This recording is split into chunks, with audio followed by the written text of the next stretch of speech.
Okay. Hi, Reshma. Welcome to this series, IIM series that we're doing. So basically, this is an initiative by the IIM cell and one of our former IIM, Shalini.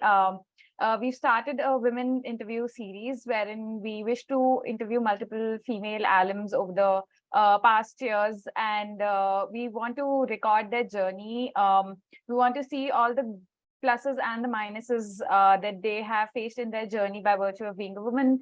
And the objective of this interview is just so that we want to create a repository of sorts so that it can be used by alums, current students, future students to sort of, to fall back on whenever they need some sort of guiding light. They can look at these interviews, maybe even reach out to the people we are, interviewing, and just to help them in their careers. So this is the first interview of our series. I'll just briefly introduce you for the benefit of our audience. So your name is Reshma, and Reshma is a leader in GTM strategy and operations for LinkedIn marketing solutions for UK and Ireland.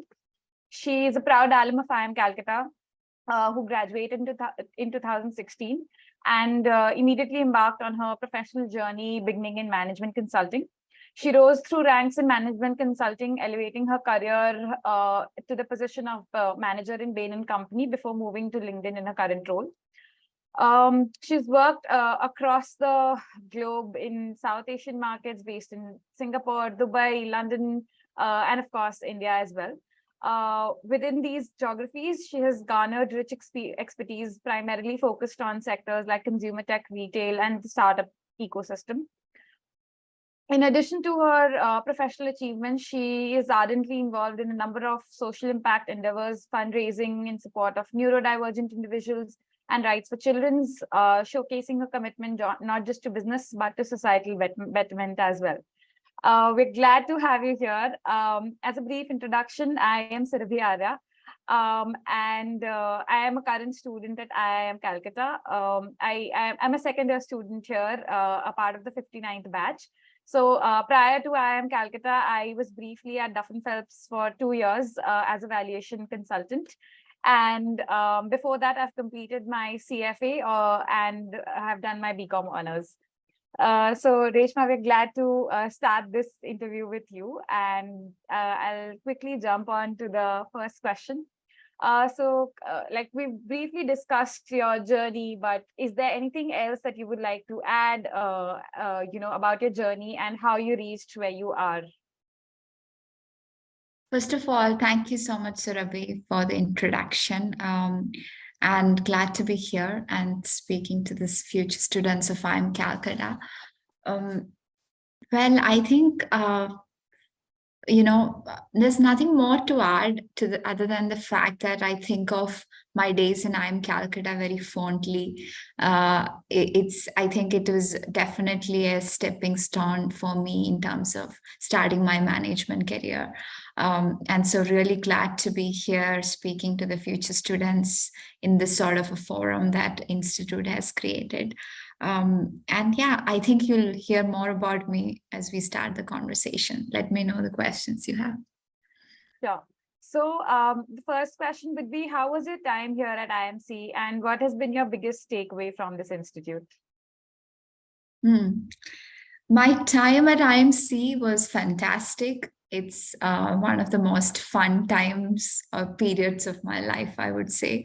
I think IIM Calcutta is a very, very amazing organization in India, such that it has this, it brings in a lot of competence in students, but also different aspects of their personality, whether it's, their interpersonal skills or communication skills, or even like just how to enjoy life.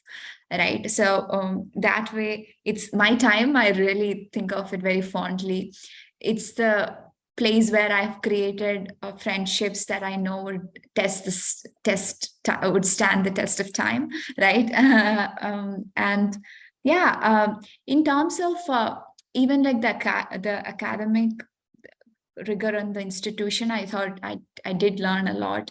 The faculty was amazing. The institute was great. for me, one takeaway which I think has sort of transformed me a lot was the fact that I was part of SEMS. So IIM Calcutta is the only institute which is, at the time when I was studying, there was only premier institute in country which was part of SEMS, which is a community of European and global B schools, and as part of which you get to do another master's in international management along with your PGDM from IIM Calcutta. And enrolling in that program and going to Ivy Business School was like the first true international exposure that I received, right? It was my first international trip. And from there to think how that experience changed me in terms of really knowing different cultures, studying with students from diverse backgrounds. Um, I think that's definitely the biggest takeaway. And also, especially because my career was very global after that. You were mentioning in your introduction about the different cities and countries and markets that I've worked in, and that experience definitely laid the foundation for all those future experiences. So that for me is definitely the biggest takeaway. Right. You'd be glad to know IIM Calcutta is still the only premier institute to offer SEMS in India. In fact, I would be glad to know if there are more institutes part of the program rather than IIM Calcutta being the only institute. But definitely, it's a great program, and I would definitely encourage future students to be part of it. Right. So, what would be some of the challenges that you have faced at IIMC or in your work life before and after IIMC as a woman, and how did you overcome those?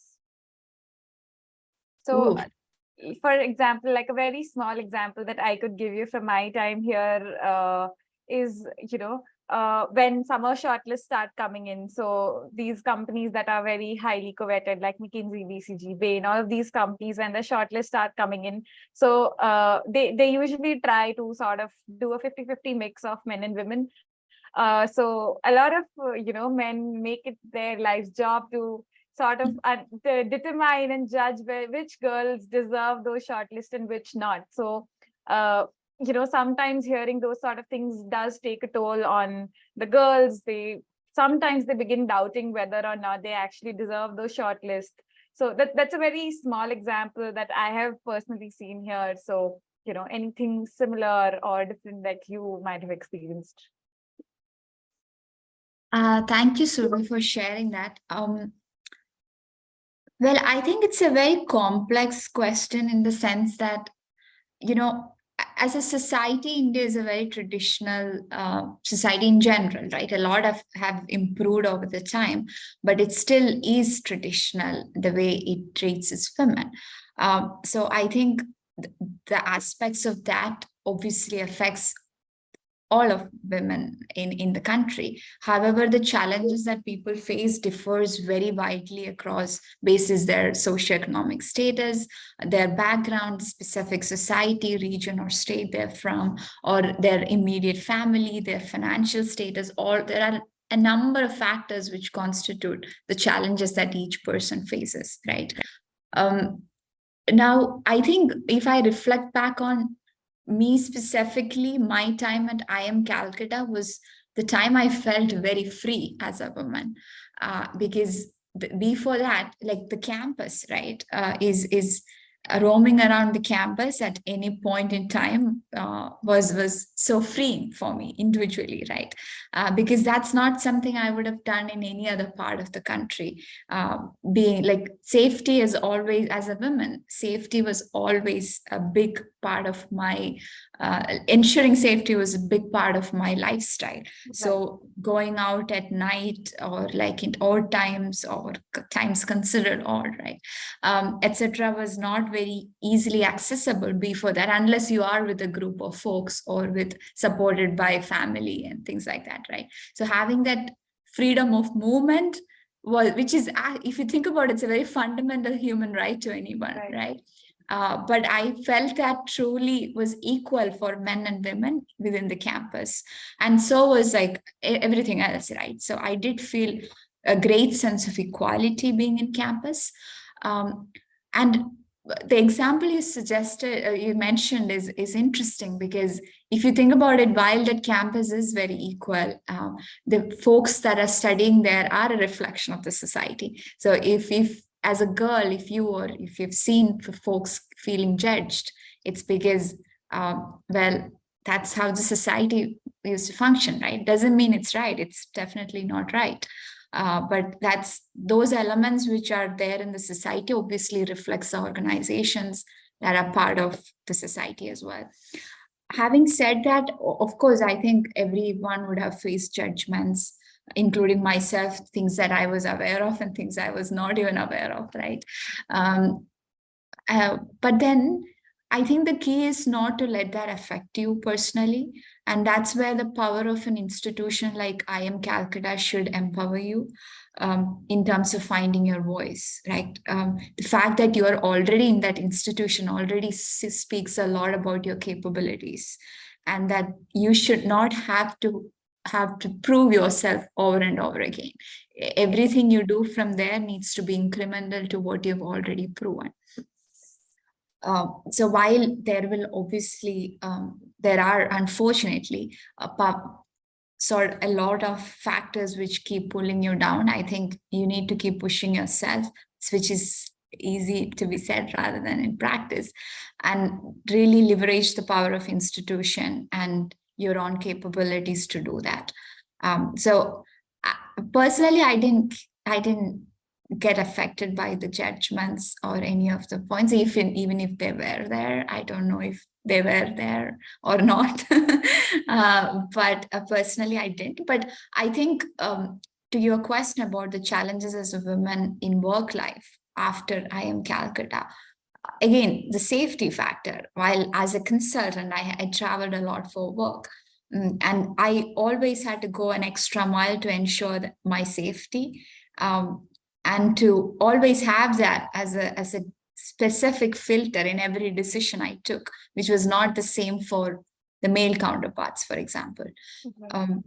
So these are basic human elements. And if I reflect my life here now in other parts of the world, there are many times where I didn't think of safety filter in addition to any other human being would, right? So I think and these are not steps that IIM Calcutta can address, but as a society, we should really think of and address in terms of ensuring everyone has equal opportunities, and that there is equality in all forms of life, whether it's travel, whether it's access to the right resources, etc. Right? Right. Moving on to the next question. So, so some of my peers have specifically asked me to, ask you this question. So, a lot of the girls here, they're 25, 26 years old. So they sort of face pressure from the family to, like settle down in terms of like after you finish your MBA, get married, and then do whatever you want to in life. So, did you face any such pressures from family and society in your life? If yes, how did you deal with it? And if no, how would you recommend someone facing that deal with it? Okay, let's think. Yes, I think in India, like the point I was mentioning, as a society, it's a huge country to make generalizations, so it differs from place to place, society to society, village to village, town to town, city to city, and even within a city to different parts versus basis your family, etc. Right? So the intensity of the pressure and the way the society functions is very different across different parts. Having said that, in general, there is a lot of pressure in the society, and this is not just true for India. It's interesting that it's true in many of the Scandinavian countries and European countries as well. Women in their 20s or 30s feel enormous pressure to start to act in definitive ways, like you mentioned, right? Whether it's getting married or to starting a family, etc. I think for it's important to reflect where what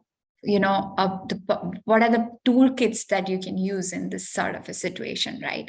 And I would say, by being a student of IIM Calcutta, once you graduate, you're in an enormous position of privilege, right?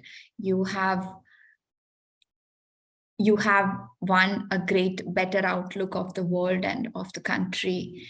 You have control over your own finances by virtue of having your own job, or soon to be in a job. You have financial independence. You have capability to have your own career. You have capability to take care of others' careers, right? And really uplift society in general. So you are, as a woman or as an individual, as you graduate from IIM Calcutta, you're in an enormous position of, like, you have enormous privileges by that point in time. So the question you need to ask yourself is, what do I want from all of this? Like, what are my values? And are the pressures taking me closer to the values that I want to uphold, or are they pulling me away? Right? Are they taking me closer to my goals, or are they pulling me away? That's, I think, probably the right filter to measure the pressures, because the pressures you feel at different points, and some of the pressures are right for you, some are absolutely wrong for you, right? So for me, the values close to me when I graduated was, one of the core value was that for me was very important is freedom. So whether it's freedom of thought, freedom of movement, of financial freedom, right? All of these were very close and important values. And so I took deliberate steps to ensure that I had that freedom. And hence the pressure of society was not very material for me by then, because there were things which were more important and material in my mindset, right?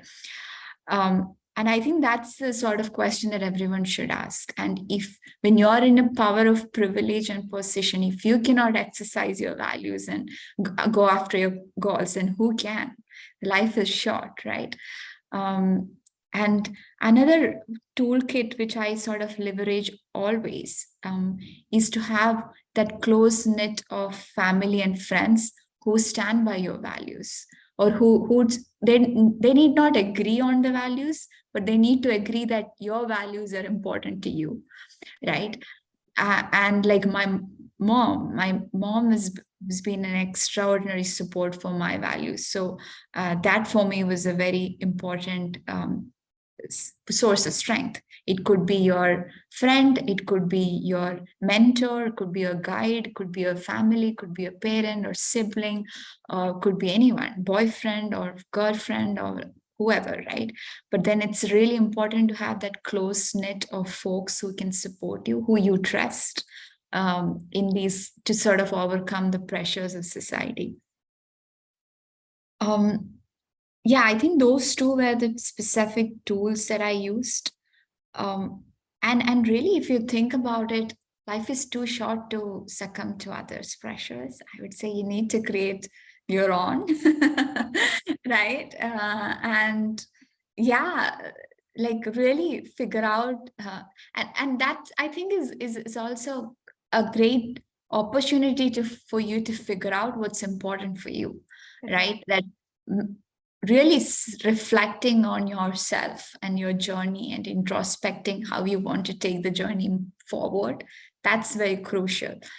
And graduation is an exciting time in that perspective, that once you graduate, you have these all toolkits which from an institute, that institute has given you, but also there's a whole life ahead of you which you can channel in your own way. So it's a very exciting period, and I think it would be great for you to figure that out, rather than just falling under certain pressures or settling in for the wrong reasons. Choose your path, right? Right. So thanks a lot for that. I agree with a lot of what you said, and even after coming to IIM Calcutta, I personally feel that it has enabled me to be a much more confident person in life in general than I was 1 year ago. So my next question is Surabhi, you mentioned you agree with a lot of it. What are the parts you don't agree with? I'm curious. no, that's not what I meant. But like Okay. some are that I strongly resonate with. That's what I meant. Okay. So what are some advantages in life that you've gotten by virtue of being a woman that we see a lot of negative aspects of it in life, and a lot of time we look at the restrictions that we have on you, but I'm pretty sure that at some points in life we also have gotten some privileges and some advantages that have helped us just because we are women. Have you faced anything of that sort that you particularly remember that you'd like to share? Oh. What are the advantages I have had because I'm a woman? None, actually. I'm kidding. I'm kidding. I think as a woman, especially having done jobs where women were a minority, right?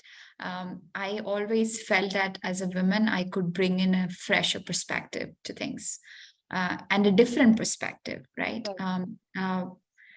And that's a whole premise of diversity, and that's why companies advocate it and want diversity, because it's really important to have different voices in the room, and also very important to have different outlooks. And if you look at India, or for the world for that matter, roughly 50% are women. So for majority of the companies, a large portion of your consumers are women.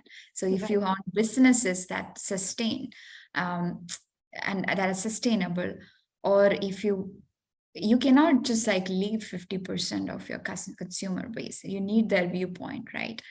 So having the right representation really matters, and not just for business, whether it's for legislation or policy building or judiciary or for security, all of that, we need women representation everywhere. So I think having worked in sectors or boardrooms, being part of boardrooms where women have been minority, I could always bring in that voice, which has helped me, and that always has been a big advantage for the companies and institutions I worked with, also for myself.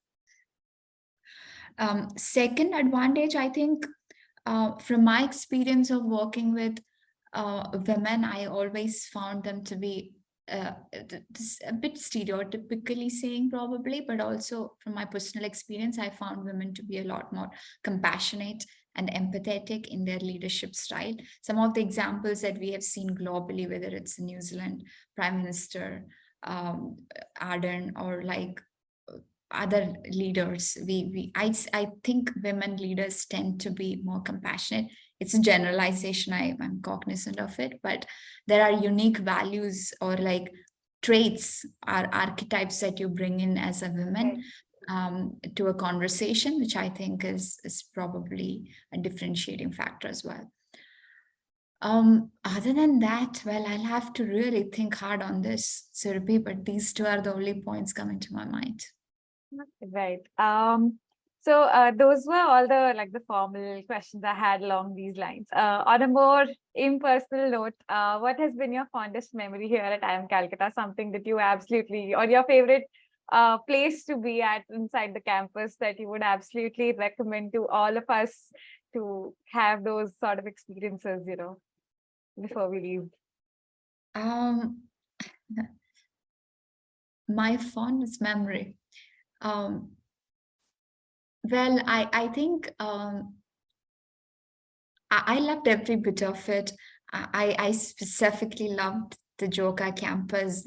We used to say that we have 7 lakes. I still am not sure if we have 7, We or do. some of them are probably ponds, which we call as lakes. But I really enjoyed walking around the campus, and I used to go on these long walks. Campus is beautiful. Taking long walks across Joka was very fun. I think for me, my most fun experiences were with the choreography team. really, I was part of the choreography team, and the bunch of teammates that I had were very dedicated, would practice all night to put on a show for Independence Day or Remini. And that was like being part of those teams were so much fun. And of course, like the IMC Excel and uh, I have there was like World War. Yeah. This is so fun. Yes, a lot of, I think even now when I meet my IMC friends when I'm in London or when I'm back in India, we really reminisce on those stories from World War or like the hostel wars and all of those and all of that. So yeah, a lot of fond memories. So if we had to pick one, but I would encourage all future students to get involved in all the activities, really enjoy the campus life. Right. Thanks a lot for your time, Reshma. If you're any time in India within this year, I mean, the campus would love to host you anytime, but I'd love to meet you here on campus anytime within this year. Thanks a lot for your time. This has been great. Thank you so much, Surabhi. Thank you for giving me the opportunity to speak. It's always a pleasure to hear from anyone from IIM Calcutta, and of course I will visit the campus soon. I've been in conversation with Professor Uttam Sagar to visit the campus as well, so really glad to have been part of this conversation. Thank you. Thank you so much.